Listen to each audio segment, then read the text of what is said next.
Olá, o Jornal da Assembleia de hoje destaca a audiência pública realizada aqui no Legislativo Paulista com o secretário de Segurança do Estado de São Paulo, Alexandre de Moraes, falou aos deputados sobre as investigações da chacina que matou 19 pessoas no dia 13 de agosto. A reunião da Comissão de Defesa dos Direitos da Pessoa Humana durou mais de 3 horas. Você vai acompanhar a cobertura completa aqui no Jornal da Assembleia. Veja agora outros destaques desta quinta-feira, 3 de setembro. Frente Parlamentar debate estratégias para conter o avanço do crack em São Paulo. Quando a gente olha para essa ponta do iceberg, que é o crack, a gente sempre esquece por onde tudo começou. E começou pelo álcool. CPI, que investiga os serviços prestados pelas empresas de telecomunicações, aprova a prorrogação dos trabalhos. Comissão de Finanças recebe missão conjunta do FMI e do BID. Novo Código Fiscal vai permitir um diagnóstico financeiro no Estado. A partir de agora, no Jornal da Assembleia.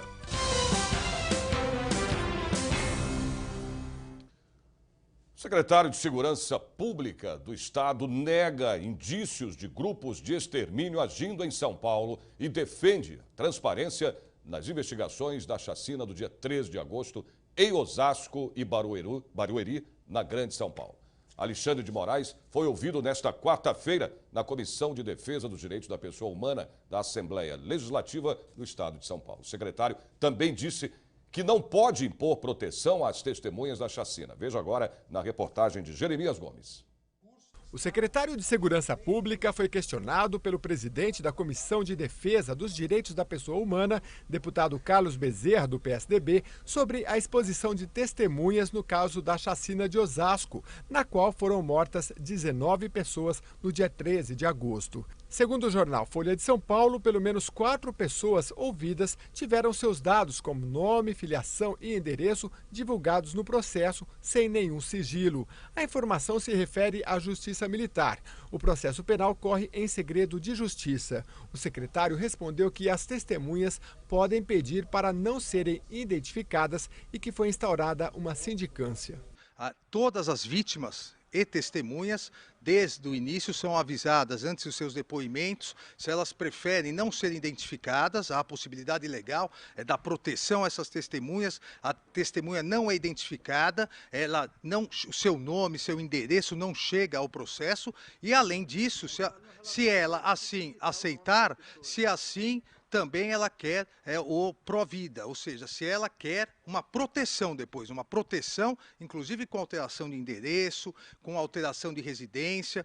Isso é oferecido às testemunhas e vítimas. Se as testemunhas e vítimas não querem, então não há como a Secretaria impor isso. Mas nós oferecemos, estamos à disposição, em parceria, no caso da proteção de testemunhas com a Secretaria da Justiça, para que todas aquelas vítimas e testemunhas que entenderem que estão atemorizadas possam com tranquilidade dar o seu depoimento. Alexandre de Moraes lembrou que foi instituída uma força-tarefa para investigar a chacina e que estão sendo realizados exames em roupas, livros e em novas imagens colhidas, além de busca e apreensões. O secretário de Segurança Pública disse que estão sendo seguidas 4 linhas de investigação. A que considera uma possível participação da Guarda Civil Municipal, mas não de forma exclusiva, na cidade de Barueri. A participação de policiais militares na cidade de Osasco, também não de forma exclusiva, e as outras 2 relacionadas a uma possível disputa pelo tráfico de drogas. O deputado Coronel Camilo, do PSD, cobrou celeridade nas investigações e disse que não é possível que tenha ocorrido vazamento de informação pela Polícia Militar no caso da chacina. Esse vazamento não saiu de dentro da Polícia Militar, nem da Corregedoria da Polícia Militar. Deixo bem claro que a Corregedoria não passa a mão na cabeça de quem faz coisa errada. Tanto é que tem 14 da rota presos, 14 policiais da rota presos por um outro problema, ou seja, não importa que tropa seja, a polícia toma providência. Então o vazamento ele não deve acontecer, é prejudicial para todo mundo. Infelizmente, isso é uma coisa que o secretário também tem que apurar. Da onde saiu esse vazamento? Até para não ficarem fazendo críticas aí ao Léo. A deputada Beth Saão, do PT, questionou os números de resoluções de chacinas no estado de São Paulo apresentados pelo secretário. Falta transparência, faltam dados, faltam números que possam bater, inclusive, com os números que nós apresentamos aqui, que o secretário questionou. Se ele questionou, então o que eu peço para ele também nos apresentar os números que a secretaria tem. Amanhã mesmo iremos enviar um requerimento com base nesse sentido, para que possamos ter os dados que a secretaria diz que são oficiais. Os nossos não são oficiais, mas são dados coletados por aquilo que vocês mesmos têm apresentado na imprensa ao longo dos anos dessas chacinas. O que nós queremos aqui é impedir que as chacinas continuem acontecendo. E isso o secretário não nos respondeu. O presidente da Comissão de Defesa dos Direitos da Pessoa Humana, deputado Carlos Bezerra, do PSDB, disse que não vai permitir autopromoção nos debates e que acompanhará de perto as investigações. A linha adotada pela Comissão de Direitos Humanos é que nós não permitiremos, de forma alguma, qualquer tipo de autopromoção ou de picadeiro às custas de tragédias e de cadáveres que sequer esfriaram ainda. Ou seja, tem gente chorando, tem família sofrendo, nós não vamos permitir autopromoção. Assim como também nós acompanharemos de perto para averiguarmos qualquer tipo de impedimento nas investigações ou qualquer tipo de omissão no sentido da responsabilização daqueles que cometeram esses crimes bárbaros. O setor de telecomunicações é o maior responsável pelo descontentamento dos consumidores em São Paulo e lidera o ranking de reclamações no Procon.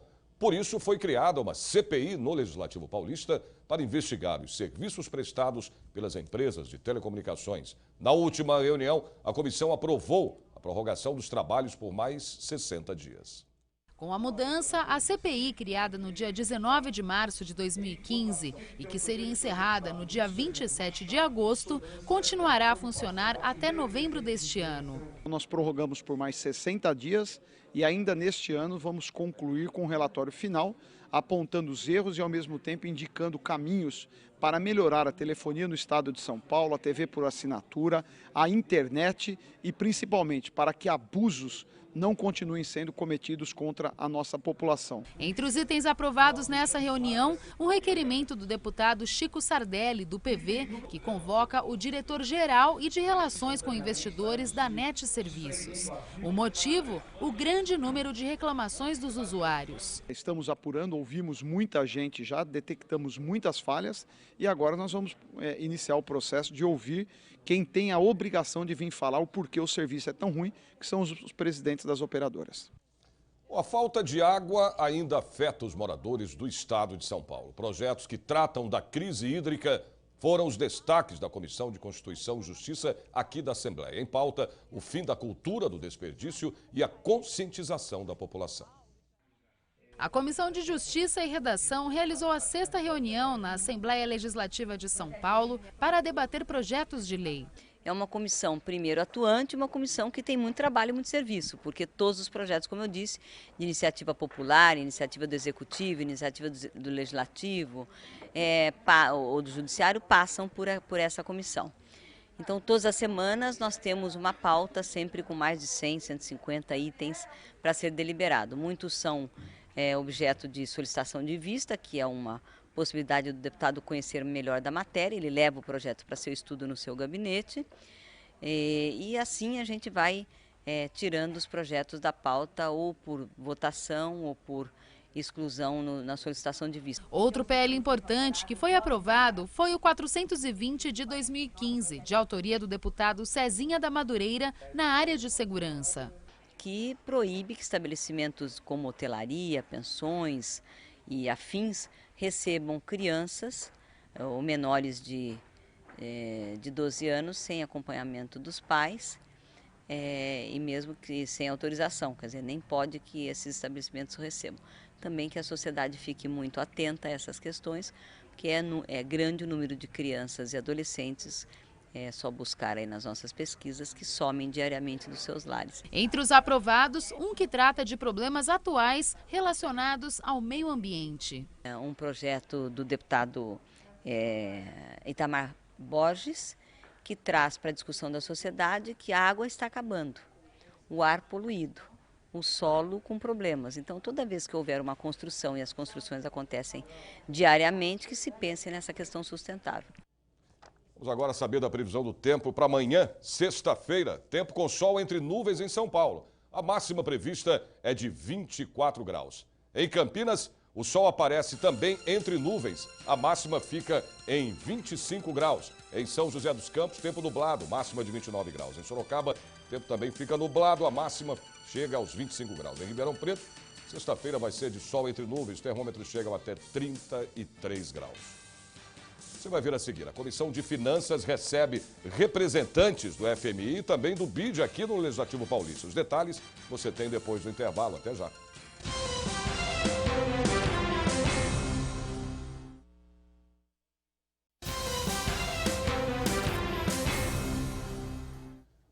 Você tem costume de pesar a sua mala de viagem antes de chegar ao aeroporto? Bom, já fez esse teste? Pois é, o IPEM, o Instituto de Pesos e Medidas do Estado de São Paulo, realiza a operação surpresa nos aeroportos para verificar se as balanças das empresas aéreas estão calibradas para indicar corretamente o peso das bagagens. A repórter Viviane Cesarino está no aeroporto de Congonhas e fala agora ao vivo de lá, com mais informações para a gente. Olá, Viviane. Então, Sérgio, essa fiscalização também acontece em todo o estado. Por exemplo, no aeroporto Leite Lopes de Ribeirão Preto, Viracopos, Campinas, também no aeroporto de Guarulhos, porque o que acontece é o seguinte: as companhias aéreas, as empresas aéreas, elas são autorizadas a cobrar o excesso de bagagem. Em média, a gente paga esse excesso aqui, ó, no momento do check-in. E geralmente o peso permitido para cada mala despachada em voos nacionais é de 23 quilos. Agora, se passa desse peso, o excesso costuma ser muito caro. Por exemplo, nessa companhia aérea que a gente está fazendo a reportagem, nos voos da Ponte Aérea, que são aqueles que saem de São Paulo, vão para o Rio e vice-versa, para cada quilo que a gente ultrapassa esses 23 quilos, o passageiro paga R$ 7,20. Isso mesmo, R$ 7,20. Então faz a conta e pensa se você passar 10 quilos, o quanto que não fica caro. É por isso que essas balanças têm que estar certinhas. E é missão, olha só, do Márcio, dos fiscais do Instituto de Pesos e Medidas do Estado de São Paulo. O Márcio é agente fiscal do IPEM. Como é que funciona essa fiscalização? Boa tarde. Boa tarde. Bom, nós temos os padrões de 20 quilogramas, tá? Nós chegamos até o aeroporto, nos check-ins, sem aviso prévio, porque se trata de uma fiscalização, e efetuamos a verificação. É colocado um padrão na balança e é comparado se esse padrão, se a balança e o instrumento de pesagem está de acordo com a determinação do Inmetro. Isso para o passageiro ter certeza que o que aparecer ali de excesso para ele ou de peso está correto. Isso. O peso que ele está pagando, ele só pode pagar pelo peso correto, pelo que foi cobrado, que vai ser cobrado pelo peso que está indicado na balança. Aqui no aeroporto de Congonhas, como é que foi hoje? Nessa fiscalização que nós fizemos hoje aqui, assim como em outros aeroportos, foram fiscalizadas 42 balanças, sendo uma balança reprovada não por erro de pesagem, por um problema técnico de um dígito queimado, então não houve erro contra o consumidor. Todas as balanças do aeroporto de Congonhas estão corretas. Aí vocês colocam um selo? Isso, é feita a aposição de uma marca de verificação, nesse caso até 2016, ou seja, até o dia 31 de dezembro de 2016, vai ser feita uma nova verificação nesse instrumento. E no caso, se o instrumento estiver incorreto, a balança é interditada, é lavrado um auto de infração, a multa é arbitrada pelo superintendente do IPEM, que varia entre 100 e R$ 1,5 milhão, dobrando na reincidência. Então hoje, ou quem vier no feriado, viajar aqui pelo aeroporto de Congonhas, pode pesar a mala, vai sofrer, né? Um pouquinho no bolso na hora de pagar o excesso, mas pode ficar tranquilo que elas estão corretas. Com certeza. Com relação à pesagem, o instrumento está correto, o aeroporto está dentro da normalidade e o passageiro pode viajar tranquilo em céu de brigadeiro. Muito obrigada pela sua entrevista. Só mais uma informação, o consumidor tendo alguma dúvida com relação ao peso das balanças, qualquer equipamento, qualquer instrumento de medir, pode entrar em contato com a nossa ouvidoria, que é 0800 03 0522, ou pelo nosso site www.ipem.sp.gov.br. Agora sim, muito obrigada pela sua entrevista. A gente volta com você, Sérgio. Obrigado, Viviane. A gente já paga caro, né, Viviane, pela passagem, ainda vai pagar a mais ainda por causa do peso das bagagens. Não é brincadeira, não. Obrigado, querida. São Paulo vai servir de estudo para uma iniciativa pioneira. É que o novo Código Fiscal vai permitir um diagnóstico financeiro no Estado. Bom, essa experiência foi discutida na Comissão de Finanças com a presença do FMI, o Fundo Monetário Internacional, e também do BID, o Banco Internacional de Desenvolvimento. Confira agora na reportagem de Jorge Machado. A comitiva foi recebida pelos deputados da Comissão de Finanças, Orçamento e Planejamento, que queriam mais detalhes sobre a aplicação do Código de Transparência Fiscal, uma demanda apresentada pelo governo de São Paulo aos organismos internacionais. Essa é a primeira vez que o FMI e o BID são chamados por um Estado federado para fazer um diagnóstico e apontar recomendações sobre a contabilidade governamental. Geralmente isso acontece com países, explicou o economista Mário Pessoa, representante do FMI. São Paulo é maior que todos os países da América Latina, à exceção do México, e detém 30% do PIB do Brasil. O relatório eventualmente vai identificar se o fato de o Estado ser muito ou menos dependente de recursos externos, isso pode criar algum tipo de vulnerabilidade com relação à implantação, por exemplo, de projetos de investimento. Os deputados da comissão apresentaram a experiência das audiências públicas do orçamento que acontecem pelo 11º ano consecutivo, como necessidade de transparência das contas e investimentos do governo. Eu senti bastante positiva a presença desses organismos e nós vamos trabalhar para que haja efetivamente mais transparência. E agora que esses métodos a serem utilizados para que a gente possa saber efetivamente a situação de fato daquilo que é o Estado de São Paulo, considerado um país da América Latina e que precisa cada vez mais, até porque tem uma população bastante grande e sendo um Estado subnacional, precisa efetivamente daquilo que se chama total transparência para aplicação cada vez melhor do recurso financeiro. Há pouco eu falei do banco do BID, falei Banco Internacional de Desenvolvimento, mas é o Banco Interamericano de Desenvolvimento, ok? Saber mais da previsão do tempo para sexta-feira em outras cidades do interior e também do litoral do estado. Em Santos, o sol aparece entre nuvens, a máxima fica em 26 graus. Em São José do Rio Preto, sol entre nuvens também, a máxima chega aos 35 graus. Em Mogi das Cruzes, sexta-feira com tempo nublado, a máxima fica nos 29 graus. Em Piracicaba, o sol aparece entre nuvens. Os termômetros marcam 29 graus de temperatura máxima. A seguir, deputados buscam estratégias para brecar o avanço do crack em São Paulo. Detalhes depois do intervalo. Até já.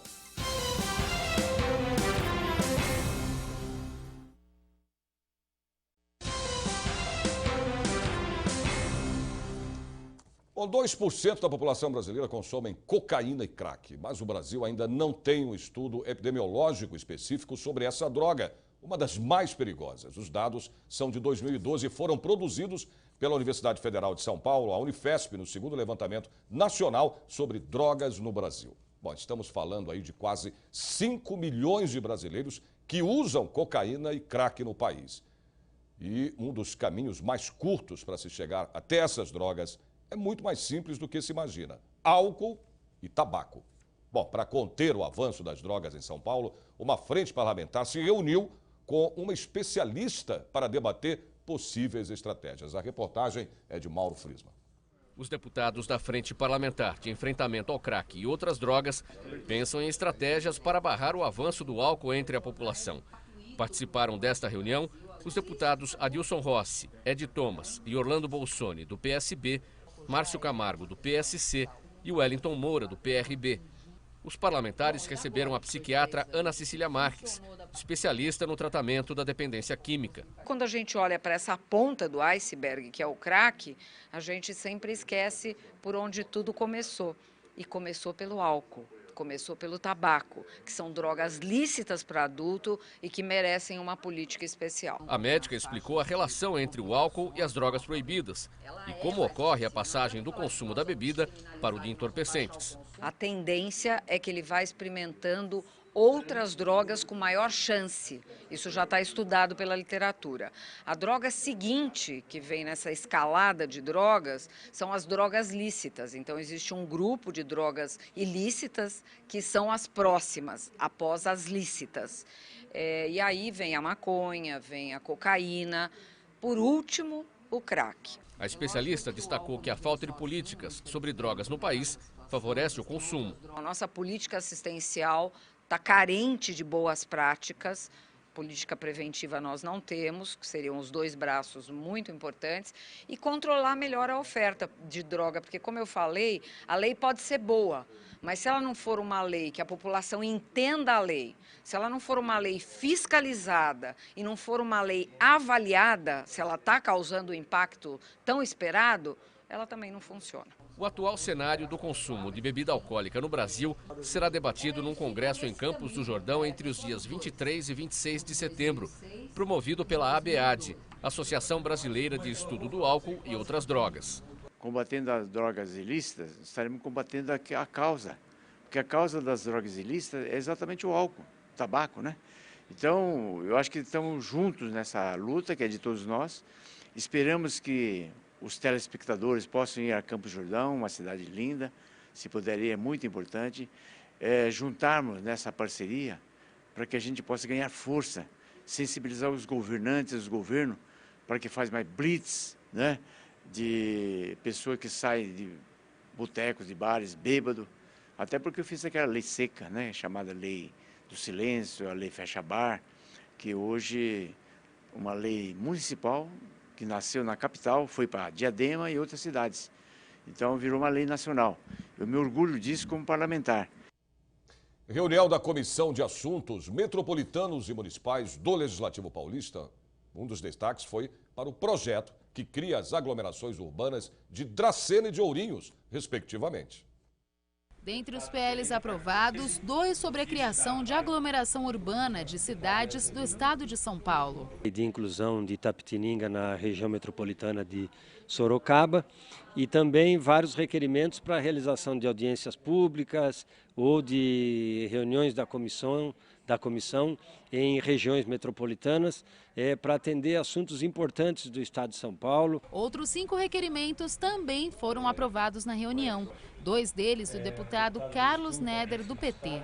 E há uma expectativa dos municípios do interior do estado de terem acesso ao debate desta comissão sobre as características das suas regiões e as possibilidades de desenvolvimento econômico de cada uma delas.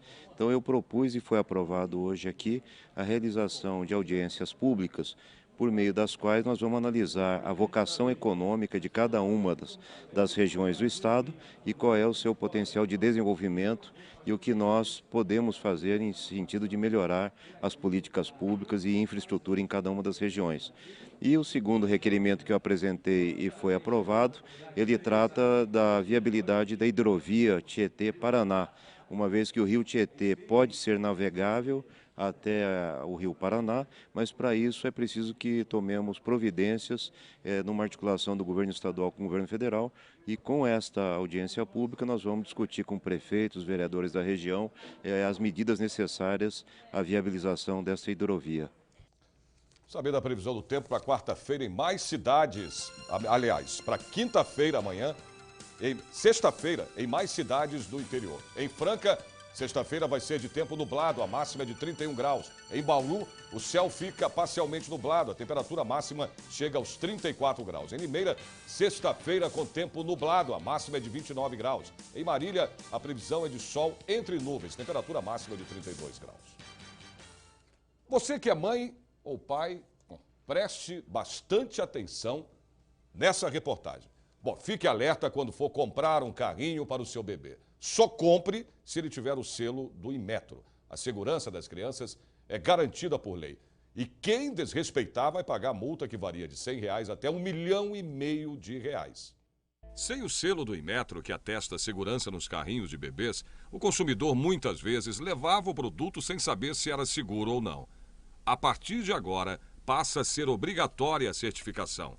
A regulamentação tem como objetivo prevenir acidentes com crianças e bebês. Esse carrinho, ele atende aos requisitos de segurança, então é um selo de segurança. Então, por exemplo, no conjunto do carrinho significa, por exemplo, que os freios, né, eles foram testados e eles atendem a questão do selo. O cinto, né, onde a criança vai ser a segurança da criança aqui utilizando o cinto, se não tem partes que podem cortar a criança. Para as mamães, é mais segurança e tranquilidade, principalmente na hora do passeio, com a garantia de que o carrinho não vai desmontar ou dar defeito. Criança, quanto mais segurança, melhor, né? E com isso a gente fica mais segura, que é um selo a mais na questão de qualidade, na questão de segurança. O IPEM, Instituto de Pesos e Medidas, tem a obrigação de fiscalizar pelo menos uma vez por ano todos os estabelecimentos comerciais correspondentes aos 645 municípios do estado. Já o consumidor pode usar o Disque Denúncia do Instituto para fazer suas reclamações. O IPEM, além de realizar a fiscalização diária nos estabelecimentos comerciais que comercializam esses produtos que têm a certificação, né, que passam por um processo de avaliação da conformidade, nós trabalhamos também com o sistema de ouvidoria, através do nosso 0800 013 0522, onde são colhidas as denúncias. Jornal da Assembleia de hoje termina aqui. Lembrando a você que a partir das 2h30 da tarde, a TV Assembleia SP transmite ao vivo os trabalhos parlamentares no plenário Juscelino Kubitschek. E você pode acompanhar toda a programação da TV Assembleia SP no portal www.l.sp.gov.br. A gente se vê de novo amanhã, a partir do meio-dia. Até lá.